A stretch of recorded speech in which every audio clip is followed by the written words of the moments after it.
think we can all agree the last week in professional wrestling, when it comes to news, has been totally exhausting. Like yesterday around about 2 p.m, I just went and I woke up because I was super duper tired. And of course everybody has had their say in the sense what is going to happen with WWE, what's not going to happen with WWE. But we haven't heard from the premier source of information, so I think we should do that right now. Because what do you think about this, Puppet Miller? I don't care. What is the point of you? I shouldn't have thrown him on the floor. It's probably going to kill me in the night. Like some kind of crap horror movie. Hello, my name is Simon from WhatCulture. It's not Simon Miller, that doesn't make any sense. Let's just up those downs for SmackDown.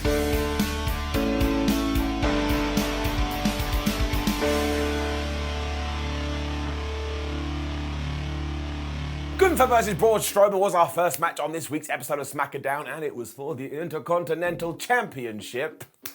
It was just big men slapping man meat. It also meant that SmackDown started with "Roar!" For some reason that made me laugh. That was meant to be the intro to Braun Strowman's music. I'm not having some kind of aneurysm.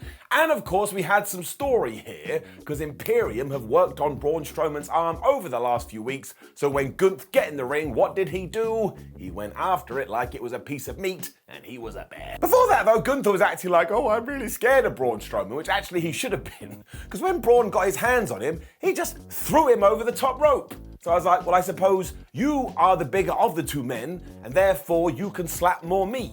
As soon as I had said that, I was like, no one should ever say that again. Strowman also tackled Gunther over Alan the announce table, which always looks kind of crazy. And this is when the G-Man went, I know what I should do. I've got to go after that limb.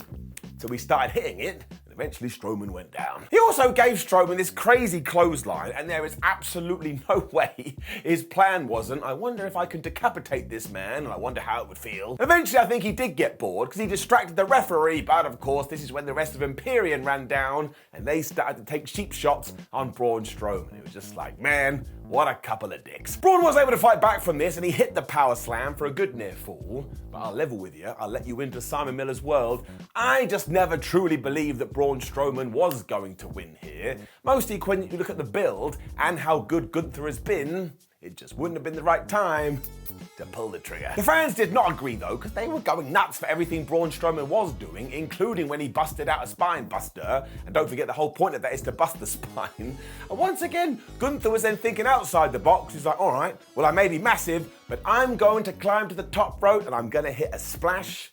I know he's done it before, but I always think it's crazy. They were then tussling on the top, and I was like, there's no way you should be doing this because you're both mammoths. But actually, it was a very smart way to tie into the finish, because of course, Braun Strowman was already suspended up in the air. So Gunther basically took his head, he put it in Braun Strowman's groinal region, he walked to the middle of the ring, he gave him the powerbomb, 1, 2, 3. He is still the Intercontinental Champion. So this was really fun. It did exactly what you expected it to do, just big dudes smacking each other, and I am never gonna get bored of that. Also, what a damn run Gunther is having getting it up. And then Sami Zayn got screwed. I mean, poor guy. Because he went to the Bloodline locker room to strategize for his match with Kevin Owens, when he was met by Paul Heyman, who was like, nah, bruh, no one's here tonight, no Roman Reigns, no Solo Sikoa, no Usos. They want you to defeat KO all by yourself. By Jove, they know you can do it. So not only is this cruel, but it means one of them at least told Sam, oh, of course we're gonna be there, because he went to the locker room to see them. So that just made me feel all sad in my tum-tum. It was a bit like, yeah, I get this. You know, you go to the cinema and you're waiting there and you're like, oh, she'll turn up eventually, and the whole movie is over and you're still standing there like some kind of idiot. We don't need to talk about that. However, of course, because Sami Zayn is a good soldier, he was like, oh yeah, of course, I totally agree with Roman Reigns because I love that man. And he even used the line, because he will beat Kevin Owens later, which is not a prediction. It's a spoiler. So as usual, this was great. Everybody, I know I say it all the time, just plays the damn role so well. And you know where we're heading, and you know where we're going, and you know it's going to make you cry out of your seeing devices, but you still just buy in every single damn week. Get it up. Rey Mysterio's out here next, and despite running away to SmackDown so he wouldn't have to deal with Dominic anymore, he got on the microphone and he said, well, look, I just want to talk about my son. He's basically embarrassed that Dom now thinks he's some kind of gangster, but he has come up with a way to make this okay. he's gonna enter the Royal Rumble. That's like, Rey Mysterio, I love you, but you are the worst father ever. Also, please do note that Rey Mysterio didn't have to qualify for the Royal Rumble, unlike those other geeks, when, of course, he got interrupted by Karrion Kross and Scarlett. And they got in the ring and basically went, Ray, do you remember when you won the Royal Rumble 17 years ago? I was like, yeah, good one. Aren't you an idiot for having success? The whole point was that it must have been a downer for Ray, because of course Dominic may have been his pal back then, but these days he's not his pal at all. And also when Mysterio was winning these things, he wasn't there for his son, which is probably why Dommy Boy grew up and got put in the slammer. Mysterio didn't take kindly to this at all, because if he had have done, it would have been super duper weird. And just as he was about to smash Karrion Kross with the 619, Scarlett grabbed his foot, which meant Karrion was able to lock in the cross jacket. Rey Mysterio was dead. He wasn't dead, he just passed out. So this feud continues, and I still don't 100% understand why we're doing it, because it's not even happening at the Royal Rumble, it's happening on 2 weeks on SmackDown, but as long as it gets us to Rey versus Dominic at WrestleMania, maybe in some kind of prison brawl match, I don't even care, it was fine.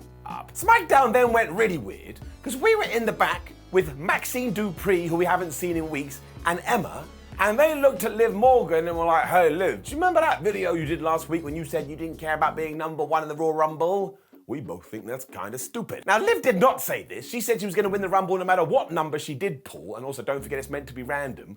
When Raquel Rodriguez walked in and said, hey, I just couldn't help but overhear what you were saying, and I agree. It'd be better if you did come in last, because look at you, you're really small. What? Liv then pretended she had a palm reading just so she could slap Rodriguez right around the face, and they are gonna have a match later. All of this was just really, really surreal. It was like 4 people having a conversation, but there was absolutely no linking whatsoever. What are you gonna do? And then Xia Li, I tell you, somebody actually has to hate her. Because as of late, she joined Damage Control, but she didn't. She turned heel when she was wearing a hoodie and she attacked Tegan Nox. When we finally got to the match with no hoop-ha at all, and Xia just lost. The finish also came out of nowhere because Tegan just hit the Shining Wizard and got the 1-2-3, and this couldn't have gone longer than 2 minutes, so I don't understand why Xia Li did any of this, both within the world of kayfabe and outside of it. It didn't help her at all, and she can still barely get on TV. I'm giving it a down. However, I do have to say, given that they got no time, this was actually kind of good. And on the flip side, it did take Tegan Nox and go, well, she's a pretty good pro wrestler, especially if you're not familiar with her work in NXT. So at least we're able to hold on to that. But otherwise, both these guys are totally directionless. It is confusing, but again, it was a pretty good 2.5 minutes. We then saw that after SmackDown last week, the Viking Razored had attacked Sheamus and Drew McIntyre.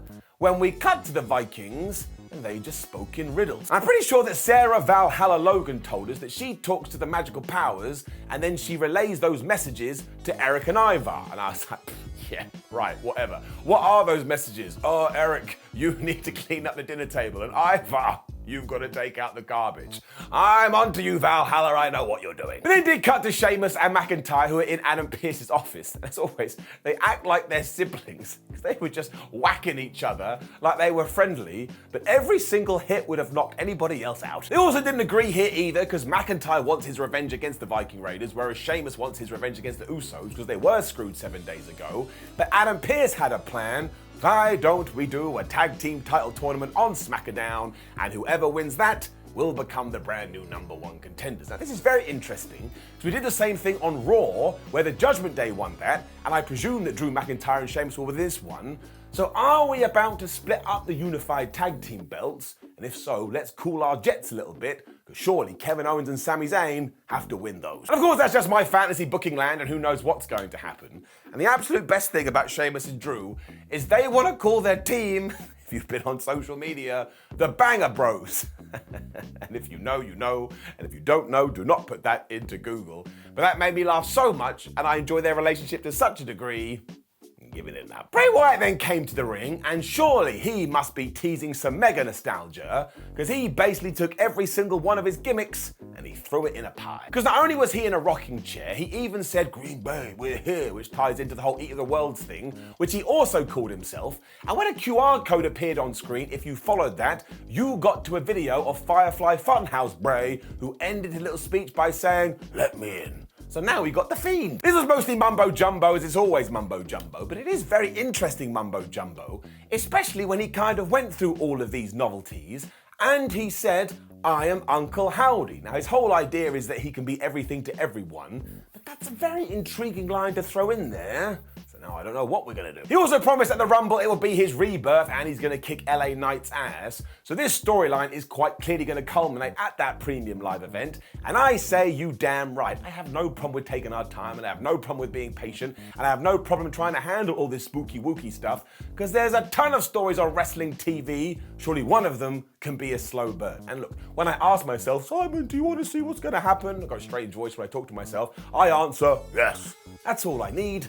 Kayla Braxton was then interviewing Kevin Owens, and before he could say much of anything, here came Sami Zayn. He's super upset because he feels like Owens is responsible for all of this, whereas Kev was like, no, I'm not. I was just hanging out on Raw playing Nintendo. It was the bloodline that kept coming to Monday nights, and it's Roman Reigns that keeps making all these matches. As soon as he did point the finger at playing at our tribal chief, Sami Zayn was so upset too, and he was like, don't you talk about him that way, I love him. He also thinks this is the major reason why Kevin Owens does have so much beef, because he can't handle this love. And as ever, you put these two guys in a room, you put these two guys on a microphone or in a match, they just have such good chemistry.